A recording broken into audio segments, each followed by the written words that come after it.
Hello दोस्तों। अधिशासी अधिकारी के एग्ज़ाम पेपर में जो उसका सिलेबस है उसमें आपका एक टॉपिक है जो 10 नंबर का आएगा जिसका नाम है भारतीय कृषि। उसी से संबंधित प्रश्नों को आज हम देखेंगे। यहाँ से आपको पता लगेगा किस प्रकार के प्रश्न पूछे जाएंगे और किस प्रकार के प्रश्न पूछे गए हैं जो पहले परीक्षाएं हुई हैं उन सब परीक्षाओं में। तो बहुत ही अच्छे प्रश्न हैं कृषि और पशुपालन से संबंधित। जैसे कि पहला प्रश्न है, रानीखेत बीमारी किस पशु से संबंधित है।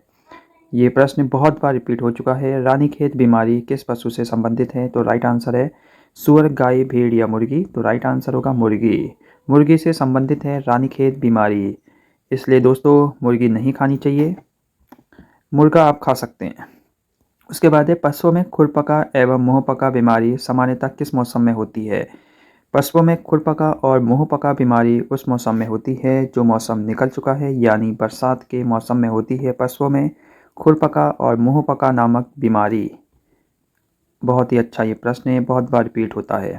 दुग्ध ज्वर पशुओं में किस तत्व की कमी से होता है। दुग्ध ज्वर होता है पशुओं में जस्ता, लोहा, तांबा या कैल्शियम। तो कैल्शियम की कमी से होता है पशुओं में दुग्ध ज्वर, इसको रखना है याद। बहुत ही अच्छा प्रश्न है अब, क्योंकि हम यहाँ केवल इम्पोर्टेंट प्रश्नों को देखेंगे, क्योंकि फालतू प्रश्नों को देखने का यहाँ कोई फ़ायदा नहीं होगा। जैसे ये प्रश्न आपके एग्जाम में आ सकता है, वर्तमान में भारत की सर्वाधिक यांत्रिकीय खेती की फसल कौन सी है। तो बताइए वर्तमान में भारत की सबसे ज़्यादा यांत्रिकीय खेती की फसल कौन सी है। गन्ना, धान, मक्का या गेहूँ। तो राइट आंसर होगा गेहूँ है, ऑप्शन डी। भारत में सबसे ज़्यादा यांत्रिकीय खेती की फसल गेहूं को करना है राइट। उसके बाद ये जो दूसरा प्रश्न है ये भी बहुत अच्छा है। हरी खाद का प्रयोग अधिकतर किस तत्व के स्रोत के रूप में किया जाता है। यानी हरी खाद का प्रयोग किस तत्व की कमी को दूर करने के लिए किया जाता है। यानी हरी खाद में क्या होता है, कार्बन, जिंक, नाइट्रोजन या फास्फोरस। तो राइट आंसर है नाइट्रोजन। नाइट्रोजन की कमी को दूर करने के लिए किया जाता है हरी खाद का प्रयोग। तो याद रखना है हरी खाद का प्रयोग किया जाता है नाइट्रोजन के रूप में, नाइट्रोजन की कमी को दूर करने के लिए, नाइट्रोजन के स्रोत के रूप में। उसके बाद ये प्रश्न भी बहुत इंपॉर्टेंट है। पौधों को जिन दो तत्वों की सर्वाधिक आवश्यकता होती है उनमें से एक का नाम दिया हुआ है, एक का नाम है पोटेशियम, दूसरे का नाम आपको बताना है। 3 ऑप्शन है, जस्ता, तांबा, नाइट्रोजन। तो देखिए पौधों को जिन दो तत्वों की सर्वाधिक आवश्यकता होती है उनमें से एक का नाम है पोटेशियम और दूसरे का नाम है ऑप्शन सी नाइट्रोजन। तो इसको रखना है याद पीएन से, नहीं केएन से, क्योंकि पोटेशियम को हम के से डिनोट करते हैं और एन हो गया नाइट्रोजन। के एन ये दो ऐसे तत्व हैं जिनकी पौधों को सबसे ज़्यादा आवश्यकता होती है। उसके बाद है कौन सा अम्ल ऑक्सीजन को सोख लेता है। इसको याद रख सकते हैं, पायरोगोलिक एसिड। कौन सा अम्ल ऑक्सीजन को सोख लेता है, पायरोगोलिक एसिड। ऑप्शन सी टिक कर दिया हमने। बहुत ही अच्छा प्रश्न है। देखिए मृदा का स्थायी गुण कौन सा है। तो आपको पता होना चाहिए मृदा का स्थायी गुण, क्योंकि ये प्रश्न रिपीट हो सकता है, बहुत चांस हैं इस प्रश्न के रिपीट होने के। मृदा का स्थायी गुण है गठन यानी texture, option C. Option C इसे रखना याद। एक एक नंबर जरूरी है, इसलिए इन प्रश्नों को ध्यान से देखना है। रीपर का प्रयोग किस कार्य में किया जाता है। रीपर गूगल में सर्च कर सकते हैं रीपर और जान सकते हैं रीपर का क्या प्रयोग है। बीज बुआई, फसल कटाई, फसल गहराई में या फसल कटाई एवं गहराई में। तो राइट आंसर होगा फसल कटाई में प्रयोग किया जाता है रीपर का। उसके बाद ये प्रश्न भी बहुत ही इंपॉर्टेंट है। भूमि की आर्द्रता का मापन किस मीटर के द्वारा किया जाता है। टेंसियोमीटर, थर्मामीटर, पोटोमीटर या हाइग्रोमीटर। तो हमेशा याद रखें भूमि की आर्द्रता यानी नमी का मापन टेंसियोमीटर से किया जाता है। इंपॉर्टेंट प्रश्न है इसलिए हम करेंगे इसे इंपॉर्टेंट। अब देखिए बहुत ही अच्छा प्रश्न है। ड्रिप सिंचाई में भारत का अग्रिम प्रदेश कौन सा है। तो बताइए पंजाब, महाराष्ट्र, उत्तर प्रदेश या हरियाणा। याद रखना है ड्रिप सिंचाई में भारत का अग्रिम प्रदेश है Maharashtra, option B. Right answer option B. Video को लाइक करें, इसी प्रकार वीडियो आती रहेंगी। वाटर हार्वेस्टिंग शब्द का प्रयोग सबसे पहले किसके द्वारा किया गया। तो बताइए। राइट आंसर है ऑप्शन सी मारियोर्स। ऑप्शन सी को करेंगे टिक। बहुत ही अच्छा प्रश्न है। वाटर हार्वेस्टिंग का प्रयोग सबसे पहले किसके द्वारा किया गया, यानी शब्द का प्रयोग सबसे पहले किसके द्वारा किया गया, मारियोट्स के द्वारा। बहुत ही अच्छा प्रश्न है। आपको पता होगा कि खरीफ की फसल बोने का समय क्या है, रबी की फसल बोने का समय क्या है, जायद की फसल बोने का समय क्या है, और इस प्रकार के प्रश्न पूछे भी जाएंगे। लेकिन आपको पता है सलाद के लिए नर्सरी में बीज बोने का महीना कौन सा होता है? तो राइट आंसर है ऑप्शन बी, सितंबर से अक्टूबर होता है सलाद के लिए नर्सरी में बीज बोने का महीना। इसे रखना है याद। बहुत ही अच्छा प्रश्न है। देखिए, जेली बनाने के लिए सबसे उपयुक्त फल कौन सा है? तो बताइए, आम, अमरूद, केला या नींबू। तो जेली बनाने के लिए सबसे उपयुक्त फल कौन सा है? वो है अमरूद। इसे रखेंगे याद, ऑप्शन बी। बहुत ही अच्छा प्रश्न है। देखिए, खीरा का उद्भव स्थान कौन सा है? तो वो है हमारा प्यारा भारत। खीरे के उद्भव का स्थान है भारत। भारत शब्द बहुत ही चर्चा का विषय बना हुआ है। खीरा का उद्भव का स्थान है भारत। अब देखिए, एक किस्म है फसल की अर्का शीतल। किस फसल की उन्नतशील किस्म है? तो अर्का शीतल का संबंध है ककड़ी से। किससे है? ककड़ी से। याद रखना है। उसके बाद जो बहुत ही अच्छा प्रश्न है, आम की सघन बागवानी के लिए कौन सी किस्म उपयुक्त है?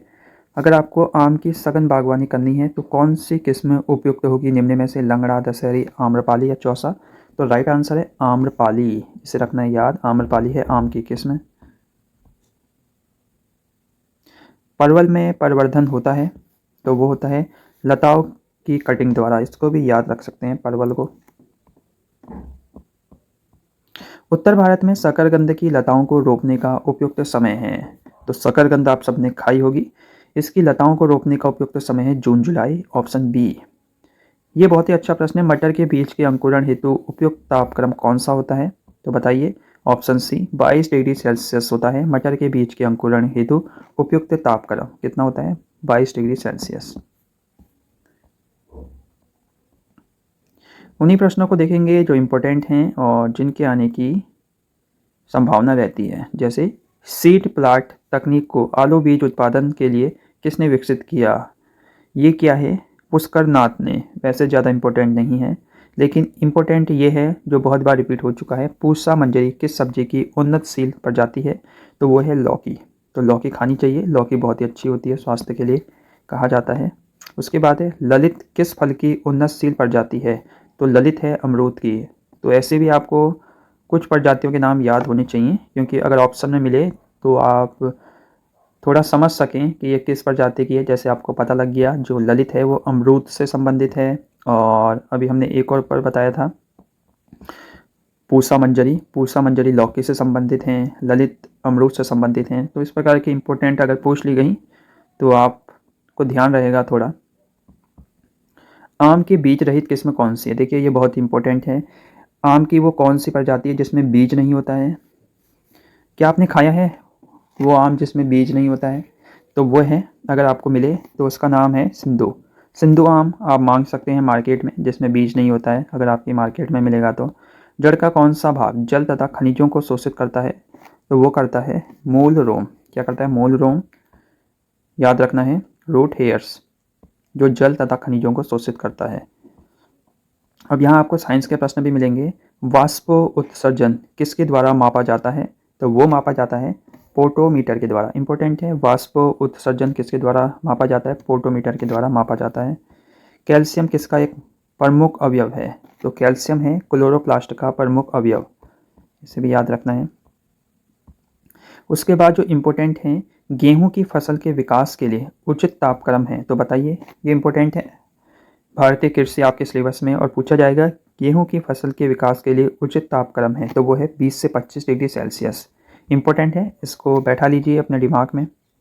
ग्लाइकोलाइसिस किस में होती है? ये पता होना चाहिए, साइंस से में भी पूछा जा सकता है। ग्लाइकोलाइसिस किस में होती है?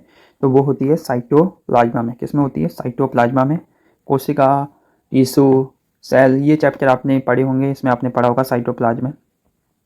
नाइट्रेट अवकारक किस में पाया जाता है? तो बताइए, नाइट्रेट अवकारक किस में पाया जाता है? तो ये पाया जाता है साइटोप्लाज्म में। किस में पाया जाता है नाइट्रेट अवकारक? साइटोप्लाज्म में पाया जाता है। अब देखिए इस प्रश्न का आंसर आप सब कमेंट में दें, खासकर साइंस वाले स्टूडेंट। क्लोरोफिल हरा क्यों होता है? क्योंकि आपको बताना है, क्योंकि जितने भी इसमें प्रश्न ऑप्शन दिए हुए हैं वो सब गलत हैं। अब आपको बताना होगा क्लोरोफिल हरा क्यों होता है। इंपॉर्टेंट है, तो बताइए। साइंस से संबंधित प्रश्न, साइंस में पूछा जा सकता है ये प्रश्न। उसके बाद आपके जो सिलेबस है उसमें प्रदूषण से संबंधित प्रश्न भी पूछे जाएंगे, क्योंकि टॉपिक दिया हुआ है। निम्न में से कौन सा स्वचालित वाहनों द्वारा छोड़े जाने वाला सबसे अधिक हानिकारक प्रदूषक है? तो वो है CO। कौन सा है? CO है जो सबसे ज़्यादा हानिकारक प्रदूषक है स्वचालित वाहनों से जो छोड़ा जाता है। उसके बाद है वाष्प उत्सर्जन किस पौधे भाग में सर्वाधिक उत्पन्न होता है? तो वो होता है मेसोफाइटिक पौधे में। किसमें? मेसोफाइटिक पौधे में। पौधे में रंध्र के बंद होने में सहायक हार्मोन है, तो वो है option B abscisic acid. Abscisic acid है पौधों में रंध्र के बंद होने में सहायक हार्मोन। तो हार्मोन के नाम भी आप पढ़ लेना जो संबंधित हैं पौधों से। उसके बाद ये प्रश्न भी, इस प्रकार के प्रश्न इंपॉर्टेंट हैं। देखिए बीज प्रमाणिक क्यों आवश्यक है? तो वो क्यों आवश्यक है? उन्नतशील किस्म की हमें जानकारी मिलती है, आनुवांशिक एवं भौतिक शुद्धता है और निर्धारित अंकुरण है। उपरोक्त सभी इन सब चीज़ों के लिए बीज प्रमाणिक आवश्यक है। उन्नतशील किस्म के लिए, आनुवांशिक एवं भौतिक शुद्धता के लिए और निर्धारित अंकुरण के लिए। किस फसल के लिए आधारीय बीज एवं प्रमाणित बीज की भौतिक शुद्धता 95% मान्य होती है? तो वो होती है ऑप्शन डी गाजर।